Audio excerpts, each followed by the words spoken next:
the research even indicates that when you're doing neurofeedback, it can even be harmful for people if you are not combining that with psychotherapy, because 𝗲𝗏 Fisher is really good about talking about this, but you're opening up a person to so much in the way of insight and vulnerability in the way of trauma and trauma processing, and even learning differently and seeing more than they ever saw that maybe they were tuning out before. And if they don't have therapy in combination with that to kind of sort out all these new feelings and all these new body sensations and all this new awareness of the world, then that can be damaging. So I either, when I've got local clients, even if I'm just there working in neurotherapy, they're neurotherapist, and I'm not doing the counseling, I'll make sure they have a counselor. And that's the same for my out-of-state people. I will make sure that they are engaged in regular therapy as they're doing this, because of how vulnerable the process is. And that also adds into the buy-in of neurofeedback, saying, hey, this stuff is so potent that I want you to be working with a clinical provider while you're doing it, because some things are going to change. And that helps them to buy in emotionally to that too. I'm super excited about our guest today. Our guest is Stephanie Ryall. In her 8th year of private practice as a licensed professional counselor in the state of Ohio, a nationally certified counselor through the NBCC, board-certified neurotherapist through the BCIA, and a quantitative electroencephalogram diplomate with licensure through the IQCB. With a master's in science, in mental health counseling, and a bachelor's of arts in psychology, she specializes in adult psychotherapy, neurofeedback, electroencephalography, and Christian counseling. Steph treats issues including trauma and adjustment disorders, suicidality, depression, anxiety, panic, OCD, ADHD, autism spectrum disorder, learning disability, marital issues, spiritual problems, bipolar and related disorders, and grief and difficult life transitions. You can find out more by visiting rightmindwellnesscenter.org. Let's jump into it.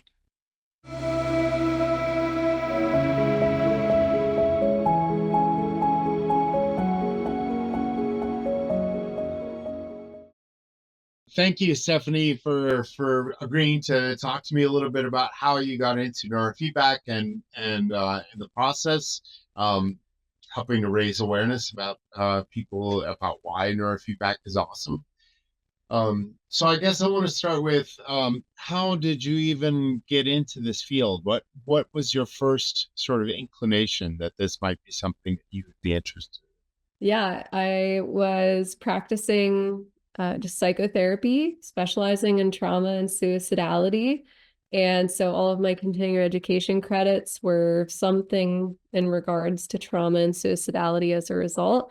And I went to a conference on The Body Keeps the Score by Bessel van der Kolk.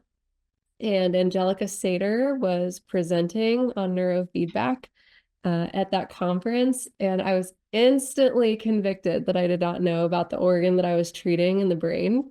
And in psychology and counseling, they teach you of this nebulous mind, behavior and motivation, but they don't actually teach you about structure and function. And the fact that this thing is connected to the rest of the organs in your body via the vagus nerve, and just how cool that is, and what the chemicals, the electricity mean. So I was hooked, and I'm an academic by nature, and instantly emailed Angelica. It was an asynchronous conference, and so I emailed her, and she emailed me back right away, because that's Angelica's style. She's on top of everything. And I was like, I want to take your course. I want to learn this. And so I took the course, and then the neuroanatomy, neurophysiology, got my BCN, started going to conferences and meeting people, and just felt at home. It's like, oh my gosh, these are a bunch of other clinicians who really care about people's mental health and helping them, but they know all of this stuff, and they've cracked all these codes that I didn't even know needed to be cracked. And I started using it in my practice in combination with my psychotherapy, and my clients started getting better so fast. It was insane. And we could measure their mental health. So that's like my big thing with anybody is I always say, hey, did you know we can measure mental health? And I just a little short while later after getting my BCN got my 𝗁𝗂𝗏𝗄 because I really wanted to be able to read the EEGs and make the protocols myself and was trained by Jay and Yuri and other people. So, but I'm hooked. I'm in. Awesome. Yeah. And during the process when you were first learning, the little parts, the things that go into being a neurofeedback clinician, was there a moment when you were like, oh, this part is intuitive to me. It really makes sense to me, or was that a sort of gradual recognition of like how it really works with your approach to healing? Yeah, it definitely came on. Now that I'm mentoring, it is really clear to me that that intuition clicked at some point. I remember when I first started learning, my mentors would tell me, just keep the reward percentages at the side, this, and this. And so I was just thresholding all the time, keeping percentages and thinking that I was doing a good job at that. And I would be like, well, how do you know this or that? And you study the waves enough, and I'll give a lot of credit to reading EEG helping, but when you study the waves enough and you can really see, oh, okay, that person's chewing because of the rhythmicity of it, or that's their heartbeat or something like that.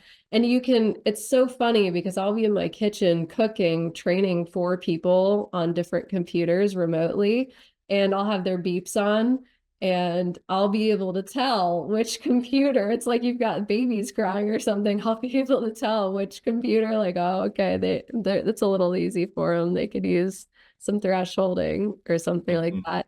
I can't tell you when that happened, but I can tell you that I've always been so determined to understand it all that I'm appreciative that it happened. But I was and at first, and I would recommend this for anyone, when you don't know what you're doing, take that advice to watch your total reward percentage and to watch those percentages. And that even if you don't really know what you're doing, and it does cause a little bit of that anxiety, am I messing someone's brain up, something like that, just know that you've been given those numbers for a reason, and that you will continue to watch and listen, and it will kind of become you and happen in the timing it needs to. It's great.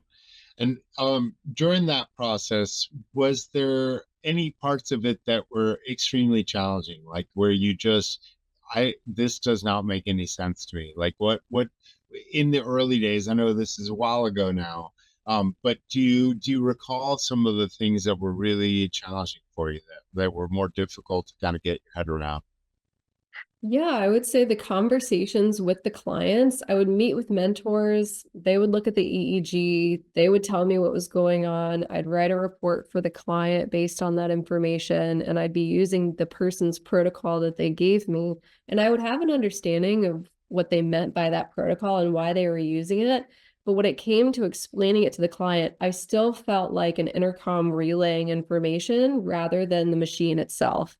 And Mhm. so if they had additional questions or if they wanted to know some of the deep science, if I didn't have it in my notes as something the other person had said or I had thought to ask, I didn't know. And so I had gone from this really seasoned the psychotherapeutic clinician that was, seeing all of these people and having wonderful therapeutic success to now kind of being novice in a field again and not having answers to questions. And we're dealing with the brain. And so I was constantly thinking, when am I ready to even interpret this on my own? And what if I miss like paroxysmal activity that seems really obvious? Or what if I mistake an artifact for paroxysm and I'm telling someone something's wrong with them that's definitely not wrong with that? So I would say all of that, just like the actual communication with the client was like I had to look confident that I knew what I was doing, but I was completely relaying confidence from other people as I was totally in this like ocean learning how to swim. Yeah, thank you. Yeah. And so having gone through that whole process of the trial by fire, what advice would you offer to what suggestions would you offer to people who are in that kind of in that zone where they're just, okay, how do I get to a stage where I actually intrinsically feel this confidence about what I'm doing? I would say to take it one piece at a time in terms of if you're going to focus on what the research says about ADHD and looking with your mentors on what ADHD and the subtypes and the phenotypes look like in the morphology of the EEG and what neurofeedback protocols have been used for it and what the different systems are, and really kind of parse it out into the different kind of subjects, topics, and really get yourself used to something like that, because it can just be a fire hose of information. And also, saying I don't know has been the absolute most freeing thing in this career in neurofeedback. I didn't know that I was allowed to say I don't know. And in a sense, you're not really just saying I don't know, period. You're saying I don't know, but I'll find that out for you. But that was so intimidating to me to say to I don't know to someone, because it made it seem like I might not know other things. And here I am training your brain. So can you really trust me with that? But the power of saying, I'm newer at this and I know how to help you in this area, but I don't know the answer to that. So let me ask someone and get back with you is really, really freeing. Yeah. I love that when people feel comfortable, because it tells me that there is a sense of like confidence in your ability in general. If you're saying, I don't know, it's not coming from a place of insecurity. Yeah, I love Very. that. And in that process, like from when you went from being a psychotherapist or psychologist, I actually can't remember what your I'm a training master's is. level counselor. Okay, gotcha. And of doing, which was mostly talk therapy, is that what you were originally doing? Yeah, I did some bilateral stimulation, Hmm. tapping, like chest tapping for trauma, and the CAMS approach to treating suicidality, generally worksheets and drawing. And I had an eclectic approach that kind of combined CBT, and I'm not EMDR trained or certified or informed, but I would use the bilateral stimulation, and that I'd use like reality therapy approaches. But yeah, it was traditionally just what you would consider to be talk therapy. And so in the process of becoming more focused on, brain training and that, neurofeedback as part of the therapy, did your thinking about like mental illness in general, did that evolve as part of that process? Can you talk a little bit about that? Yeah, so I have always had that similar feeling that people like Bessel van der Kolk and Jay Gunkelman say about the DSM-5, that it's really limited. Like it doesn't have attachment disorders or neurodevelopmental, like developmental trauma, really important things. And I know that it seems like catch-all to say that everything is trauma, but man, traumatic experiences and emotional trauma really does impair the brain a lot. And so I agreed with them even before I started neurofeedback that this diagnostic manual is so limited. We're missing a lot. And I was always very interested in the measurability of mental health, even before I figured out that neurofeedback was a thing, and electroencephalography. So I would constantly be doing outcomes measures and trying to measure people's progress as much as possible. So what is your GADS? What's happening to your GAD score? What's happening to your PCL5 score? And measure it that way. But in general, that I agreed with the most, that diagnostically, and now when we look at the EEG, we can see the same kind of foundational root for autism spectrum disorder and ADHD, especially if someone has mute rhythm. You kind of have to start thinking in your head about both, and what else is going on in the person's brain and what's happening on the right and left. And the event related potentials show us a lot with that. But I am so much more scarce in my diagnosing now than I ever was, because if I see ADHD symptoms, but then I also see that they're trauma induced, and when I do a source analysis, I can see that rumination is coming from the back right of the head, I'm not going to tell you that you have obsessions and compulsions as in a disorder until we resolve your emotional trauma and we see if those symptoms are persisting. And the med indications in the EEG have been transformative too. I'll have kids with behavioral outbursts who are in programs because they've been kicked out of schools and stuff. And I see their EEG and they've got tons of paroxysmal events. And they get their prescriber to prescribe a low-dose anticonvulsant, and the behavioral outbursts subside, and they can start learning again and focusing, and it's remarkable. So, Interesting. yeah. It's interesting to hear you sort of describe that that learning process and the journey. One of the things that struck me early on in talking to eager clinicians is the way that those sort of foundation for the work is finally about empowering the person to self-regulate, right? More so than like like when your car breaks down, you bring it to a shop and they put it up on the lift and they fix it. This seems much more about like guiding someone to a heightened level of awareness, and I wonder if you can talk a little bit about what that feels like in conversation with clients, like this whole thing, like it's clearly destigmatizing, right? From the whole, like, oh, I feel shame because I don't, because of my dysfunction or whatever. Can you talk about sort of what that process of interacting with clients is like? Yeah. Even having that first appointment with them, because now even in my clinical practice, if someone's not willing to let me see their brain, I'm not the provider for them. There are plenty of other therapists who can just do assessments, but I want to see your brain.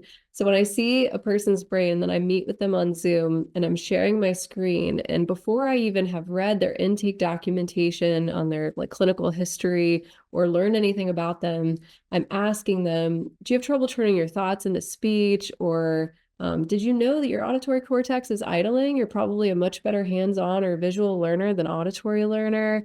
And these people feel so validated. And most of the time there's tears involved, where I'll be like, man, something happened around 6 years old that your brain is remembering. Do you happen to know about what that was? And I think being able to feel seen and also taking some of that blame and shame off of them and saying, like, people think that you're not listening, but you can't. Your auditory cortex is not registering and is not sorting that information the way it needs to. If someone wrote it down or like you saw it visually, you would absolutely get what they said. And so then their brain is, of course, milling through all those times that people accuse them of not listening or a teacher embarrassed them in class or whatever. And that's where it's just kind of like freeing for them. And so that helps them buy into the neurofeedback process too, because this person that doesn't know me is looking at the morphology of my waves and I've never met her. And she's telling me things about myself that maybe I didn't even put together. And so now I want to go through this brain training. And so then we sit down to do the neurofeedback. And we do kind of talk about this self-calming, self-aware, autogenic process and how it's like an alert focus. So teaching somebody about alert focus can be challenging. Not everyone understands how to be like calm and alert at the same time. And so, and people will often say, when I do the thing where I zone and I just stare and I just watch in my like background periphery, the waves or Pac-Man moving or whatever it is, it beeps so much faster. Yes. Okay. That's great feedback. That's awesome insight about yourself. Now let's try to do this or that.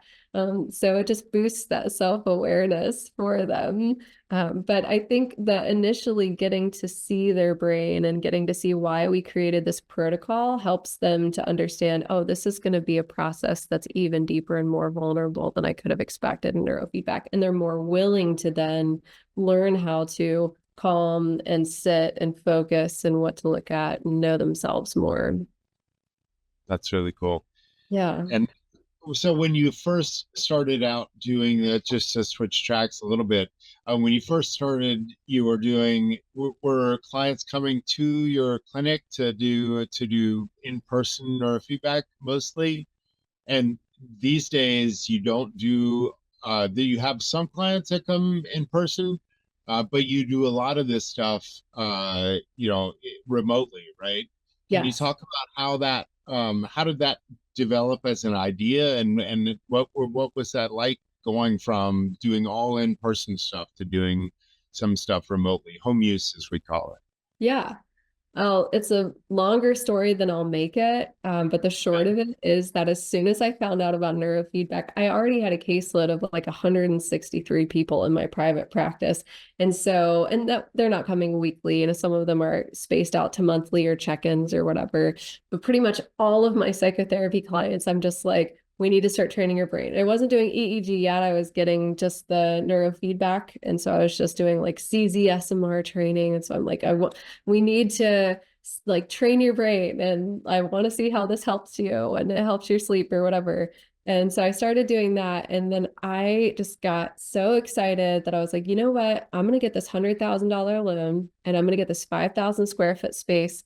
And I'm going to provide this because I went in private practice to provide the Jesus model of caring for the poor and giving them specialized services and treating them like kings and queens, and having them come into a clean place with amazing worship music and a vending machine full of healthy food and puzzles they could do and bracelets they could make while they were waiting. And they could come even if they didn't have an appointment, and they could feel home, and they could feel like someone really wants them there and like someone cares.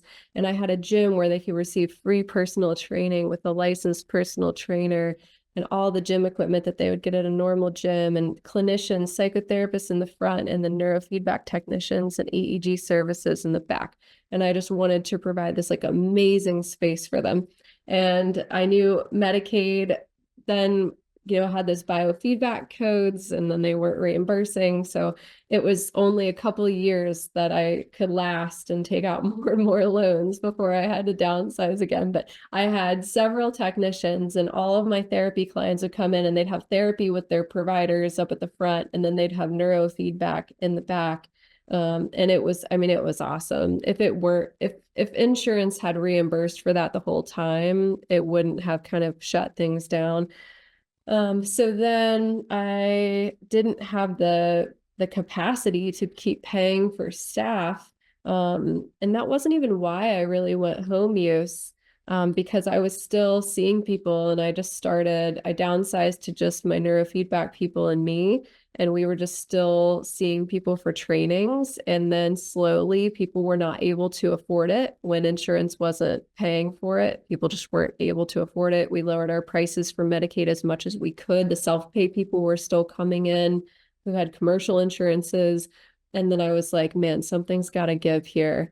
And so I got a smaller office, and I was like, okay, here's what we're going to do. It's going to be really expensive if you come in the office with me because it's all my time. And so then I would just be with you. But if you rent this equipment from me and you pay this monthly price, you can train at home unlimited. And I will come to your computer every single time you train, and I will be there personally with you training you. So all you have to do is stick the stuff on your head and turn the amplifier on and make sure stuff is plugged in, and I will take care of the rest. And so that's what I started doing with people. And then my Medicaid people could start affording it because of the monthly price, and I would lower it for them. And half of my business is nonprofit. And so I'll get grants and sponsorships for the Sponsor a Brain program that we have, where people will pay for like the rental equipment and 5 months of home training for people. And it has been just amazing, the transition. So That's so cool. It's so creative that you're just like, let's see how we can make this whole thing work. And so when you're doing a home use, remote session through the internet, right? You're actually logging in on the person's computer, and yeah. the very first time they come in, and you show them how to put on the electrodes and so on, or do you do that all remotely? Showing them how to put on electrodes and all that stuff.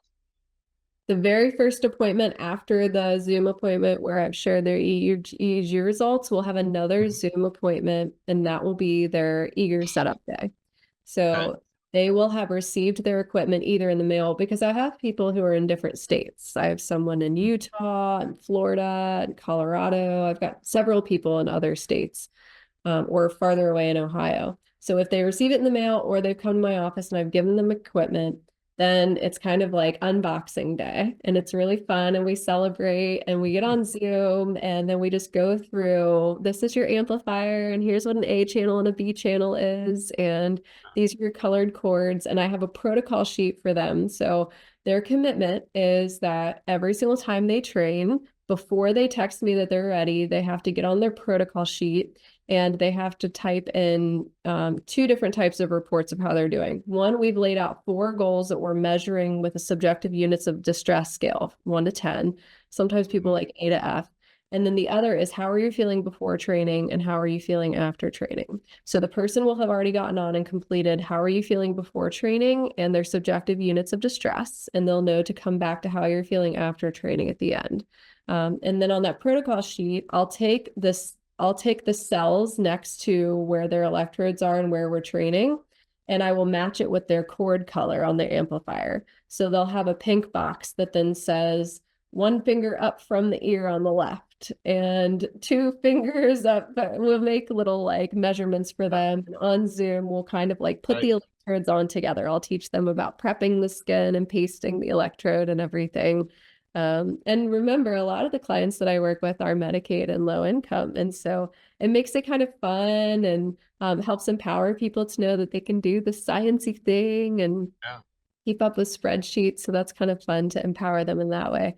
And so while we're on Zoom, I give them screen sharing capability. I allow participant to share a screen. And then I will hit remote control request, and I will request to come into their computer via Zoom. And this way it takes all the pressure off of the client, because then I'm in their computer with their permission and they're watching me, but I am actually going in their browser and I'm downloading Parsec and I'm downloading EEGer. Parsec is the remote desktop software that I use. And then I will help the client make a Parsec username and password and teach them how to log in. And I'll navigate them through how to accept my Parsec request on Parsec. We'll become friends and they'll give me keyboard and mouse permissions. And then I'll download EEGer and make sure that's all good. Make sure their key file works with the license that we've got and that their dongle is plugged in. And then we will practice a training with me on Zoom with them right there. So they've got their electrodes on. Now we're in the software. I've set up the plan for them. And I've set up their thresholds and they're just playing the game. And they'll see my little face right before we start. I'll cut off my camera. They'll go through their first run. I'll either pause it or use the 10 seconds really quickly to give them a little bit of feedback or to tell them what to do or not to do. I'll cut my camera off. And so it's a really hands-on first training. And we're really excited together and it's really empowering. And we figure out the protocol sheet. And then after that, we don't need Zoom anymore because they're capable. And so then this instills capability. So we talk about neurofeedback being a lot of process with the self, learning about the self, expressing the self, being calm and alert and focused, and guiding this process. Well, I want them to be able to experience the self and that sense of capability as well. And so then they don't have me on Zoom because they don't need me. Now they just have me on text. And so the next day that they train, they'll text me that they're ready.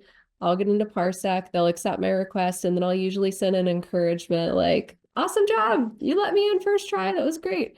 And then they'll have their electrodes on. If they want to, if they feel more comfortable, they can text me a picture of where they put the electrodes on their head and a picture of their amplifier, and I'll congratulate them on that. And then we'll just go right into our training. And then I'll usually give them text feedback after. And then sometimes it's fun because they'll be in their Google Sheet at the same time that I'm in their Google Sheet. And like we'll type on top of each other. And so it's still, even though it's home training, a lot of people hear home training and they think, oh, good, I'm just going to have a caseload of people and I'm going to have an extra source of income where people have stuff and they're just training at home. And I've set them up on the front end, and maybe home training does work for people like that. But it is still a very therapeutic experience in the way that I do home training, because I want them to know, like, I'm with them and I'm taking care of all the sciencey stuff and I'm making it harder in the timing that I need to.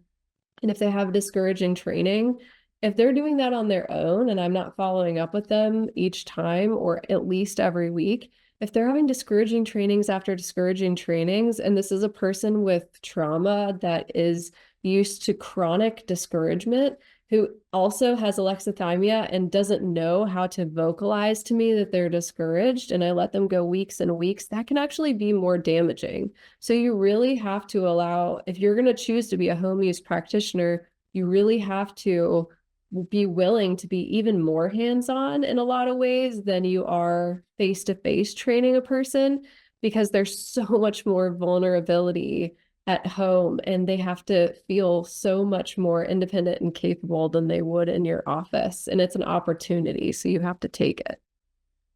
That's great. Thank you for walking me through all of that and breaking all that down.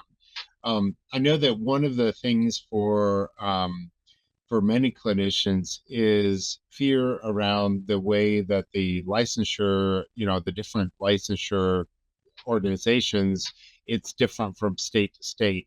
But it seems like you have people that you're working with in a number of different states. How do you address that? How do you not have your licensure be, at risk by doing that? Sure. It is totally outside of my scope of practice to practice counseling outside of the state of Ohio. Now, the counseling compact, which hopefully will be totally executed next year, they were shooting for 2024, but it'll be next year, I think. The counseling compact will change reciprocity for counseling in some of those ways, so that might ease some people's concerns. And I have been known to call counseling boards. I had a client move from Cincinnati to Colorado, but still want my services. So I called their counseling board, and they informed me that you can actually have out-of-state services up to 20 sessions in a year.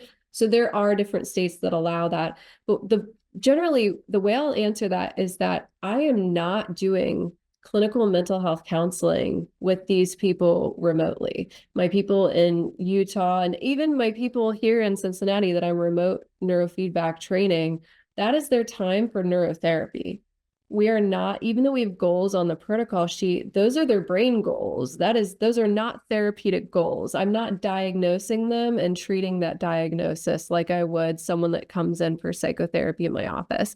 The BCIA internationally recognizes me to use neurofeedback, and the BCIA has determined that I am a well-suited provider for neurotherapy, given that I have a license in counseling, and given that I have a bachelor's in psychology, even, and a master's in mental health counseling.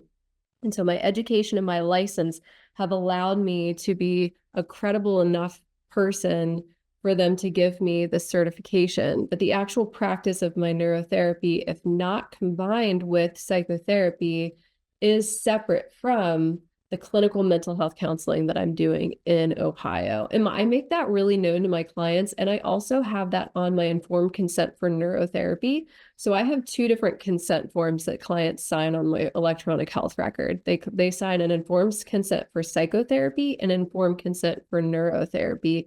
And I distinguish between them, and I let them know the difference between them and exactly what kind of services they're consenting for. And I make it known that I'm not diagnosing and treating mental health disorders, doing their neurofeedback, that this is separate, and they have to pay out of pocket for it because it is not an insurance reimbursable service at this time. Yeah, thank you. And I've heard you talk about how in some cases when somebody is out of state, you will ask